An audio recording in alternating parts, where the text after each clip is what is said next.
അരിപ്പൊടിയും മുട്ടയും ഉണ്ടെങ്കിൽ എളുപ്പത്തിൽ തയ്യാറാക്കാൻ പറ്റുന്ന രാവിലെയോ വൈകുന്നേരമോ ഒക്കെ ചായയുടെ കൂടെ കഴിക്കാൻ പറ്റുന്ന ഒരു അടിപൊളി പലഹാരമാണ് കേട്ടോ ഇന്ന് ഞാൻ തയ്യാറാക്കുന്നത്. ഒരു മിക്സിയുടെ ജാറിലോട്ട് നമുക്കൊരു 1/4 കപ്പ് തേങ്ങ ചിരകിയതും 1 ടേബിൾ സ്പൂൺ ചോറ് കൂടുതലാവാൻ പാടില്ല, 1 ടേബിൾ സ്പൂൺ തന്നെ മതിയാവും. ഈ തേങ്ങയുടെ കൂടെ ചോറും കൂടി ചേർത്ത് കൊടുക്കുക. പിന്നെ അതുപോലെ തന്നെ ഒരു സവാള എന്ന് പറഞ്ഞാൽ ചെറിയ സവാള ആണെങ്കിൽ ഒരെണ്ണം, അത് വലുതാണെങ്കിൽ അതിന്റെ പകുതി മതിയാവും. ഏകദേശം ഒരു 1/2 കപ്പിന്റെ താഴെയായിട്ട് മതി സവാള. അതുപോലെ ഇനി നമുക്ക് ഇതിലോട്ട് വേണ്ടത് പെരിഞ്ജീരകമാണ് കേട്ടോ. പെരിഞ്ജീരകം നമുക്കൊരു 3/4 ടീസ്പൂണോളം ചേർത്ത് കൊടുത്തിട്ടുണ്ട്. ഇതെല്ലാം കൂടി നമുക്ക് ഗ്രൈൻഡ് ചെയ്തെടുക്കണം. 1 കപ്പ് അരിപ്പൊടിയുടെ അളവാണ് കേട്ടോ ഈ പറയുന്നത്. 1 കപ്പ് അരിപ്പൊടി അവിടെ അളന്ന് വെച്ചിട്ടുണ്ട്. അതിന് മുമ്പ് അരിപ്പൊടി ഇടുന്നതിന് മുമ്പായിട്ട് നമുക്ക് നല്ലപോലെ ഒന്ന് ഗ്രൈൻഡ് ചെയ്തെടുക്കണം, കാരണം അരയാനില്ലല്ലോ. അപ്പോൾ നമുക്കിത് അരച്ചെടുത്തതിന് ശേഷം 1 കപ്പ് എടുത്ത് വെച്ച 1 കപ്പ് അരിപ്പൊടിയും 1 കപ്പ് വെള്ളം കൂടി ചേർത്തിട്ട് പാകത്തിന് ഉപ്പും, അതായത് 1/2 ടീസ്പൂൺ വരെ ഉപ്പും കൂടി ചേർത്തിട്ട് നമുക്ക് നല്ല പോലെ ഒന്ന് അരച്ചെടുക്കാം. ഇതെല്ലാം കൂടി നമുക്ക് ഒരു ബൗളിലോട്ട് മാറ്റാം. അപ്പോൾ 1 കപ്പ് അരിപ്പൊടിയിലോട്ട് 1 കപ്പ് വെള്ളം നല്ല കറക്റ്റ് അളവായിരിക്കും, അതിൽ കൂടുതലോ കുറവോ ചേർക്കണ്ട.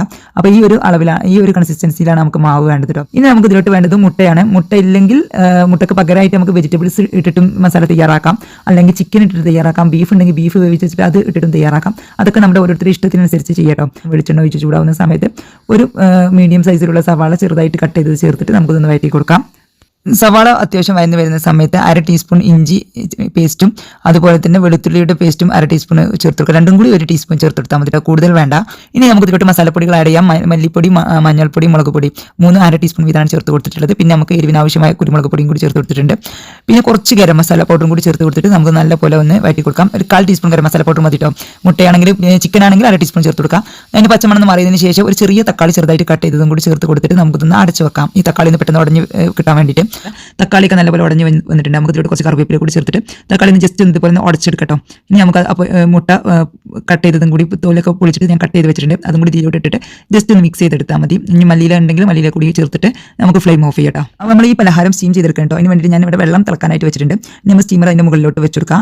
ഞാൻ ഈ ഒരു പാത്രത്തിലാണ് കേട്ടോ ഇത് സ്റ്റീം ചെയ്തെടുക്കുന്നത്. അപ്പോൾ നല്ലപോലെ ആവി വരുന്ന സമയത്ത് നമ്മൾ എടുത്ത് വെച്ചിട്ട് ഉണ്ടായിരുന്ന മാവുണ്ടല്ലോ, ആ മാവിന് 2 തവി മാവ് ഇതിലോട്ട് ഒഴിച്ചു കൊടുക്കാം.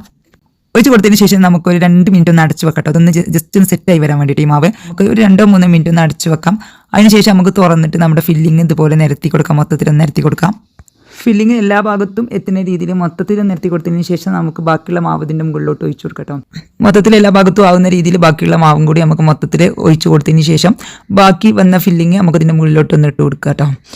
അങ്ങനെ നിരത്തി കൊടുക്കുക. അതല്ല നിങ്ങൾക്ക് ഇത് കനം കുറച്ചാണ് ഉണ്ടാക്കുന്നതെങ്കിൽ ഇത് 2 പാത്രത്തിൽ അങ്ങനെയെങ്കിലും ചെയ്തെടുക്കുക. എങ്ങനെ ഇഷ്ടമുള്ള രീതിയിൽ ചെയ്തെടുക്കട്ടോ. അപ്പോൾ ഞാൻ ബാക്കി വന്ന മസാല അതിൻ്റെ മുകളിലോട്ട് ഇട്ട് കൊടുക്കുന്നുണ്ട്. അതിനുശേഷം നമുക്കിത് അടച്ചു വെച്ചിട്ട് ഏകദേശം ഒരു 8-10 മിനിറ്റ് നമുക്കൊന്ന് സ്റ്റീം ചെയ്തെടുക്കട്ടോ. അപ്പോൾ നമുക്ക് വെറൈറ്റി ആയിട്ട് ബ്രേക്ക്ഫാസ്റ്റ് ഉണ്ടാക്കണം എന്നുണ്ടെങ്കിലൊക്കെ തയ്യാറാക്കാൻ പറ്റുന്ന ഒരു അടിപൊളി റെസിപ്പിയാണ്.